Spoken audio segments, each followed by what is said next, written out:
say a boundary is pretty much something that some authoritarian body defines as an arbitrary establishment. It could be a border, it could be socially things you're not supposed to do. Personal boundaries.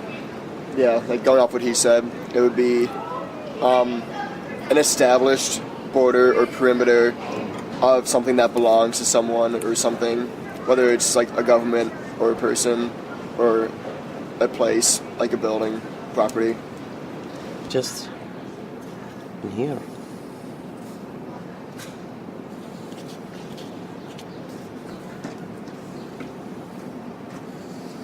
I think just the canvas. Hi, my name is Dan, and I want to travel the world, and I have not done it because I am still in school and do not have the money or the resources for it. Hi, my name is Mike Fleming. I'm a sophomore here at University of Illinois, and I've always wanted to skydive, but I haven't done it because I don't have the money for it, and it seems kind of scary. My name's Evan Duncan. I'm an electrical engineering major, and I guess one thing I've always wanted to do is perhaps like play a show, play guitar, but I've never done it because I've just never taken the time to find people to play with. Hi, my name is Max, and I want to run a marathon, but I've never done it before because each time I've thought about training, preparing, or each time I've started to, something else has gotten in the way. I've gotten too busy, but I think before next year I'm going to stop being too busy and actually get around to it. Hi, my name is Kelly. Something I've always wanted to do is skydiving. I don't know, it seems like fun and like it's adventurous, but I've never really done it because like I'm kind of afraid of heights, like fearful, but that's something that I want to overcome. My name is Yichen Liu, and I used to fear about go to skydiving because I was really afraid about even just standing at the edge of a very high place and look down. I can nearly just stand like anything on a skyscraper or something. But I have finally went to skydiving this spring break with a friend of mine. There is a lot of things I fear. So when I was really young,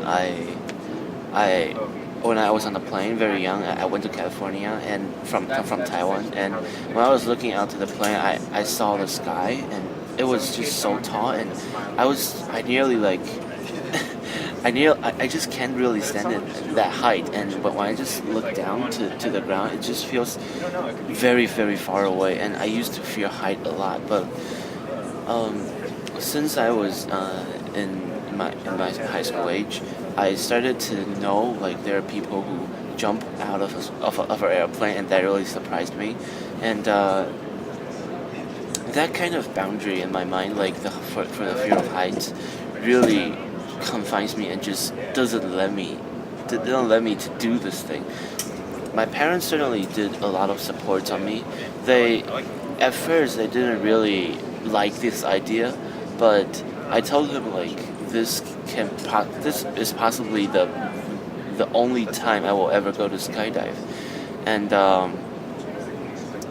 I said this is probably the one thing that I wanted to do most in my life, that I really want to challenge myself, and my parents really supported me to do this. They said if this is the one thing that I really want to do, I really should do it. When I was driving to the skydive center, I brought a friend of mine to there, and we were going to skydive together. And when we were on the way, we were so scared. We have to like just cheer each other only to get to that place, because I was almost about to like turn the way back in the middle of the highway, and we went there successfully after all, and the worst part after everything that we have been nervous about when we were not there, is that like when we got onto the plane, and when you see because it's really a very, very small plane, and you can the fuselage is like so small, and then you can just see you can just see everything that happened just right next to you, and the door is just wide open. It's just covered with like a curtain thing that stops the wind from getting inside the plane. So when the plane took off, the plane just just elevated just directly into like 130 like 13,000 feet tall. And when you were like sitting at the edge of the plane, you can just totally like look at what's underneath you, and that is really nerve-wracking for me at that time. And I almost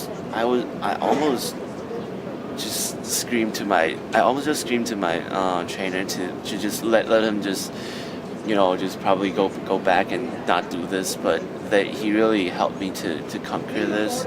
And I mean, after like I was like just closing my eyes and praying for not dying, and I was just sitting at the edge of the plane, and after like just a mere moment, I just feel blankness, and I just started to fall.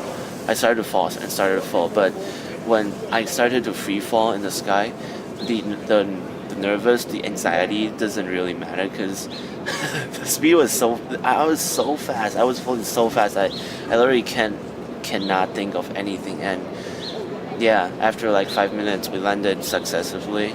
Not a single inch of skin damaged, and it went all really good. And I really felt proud of myself.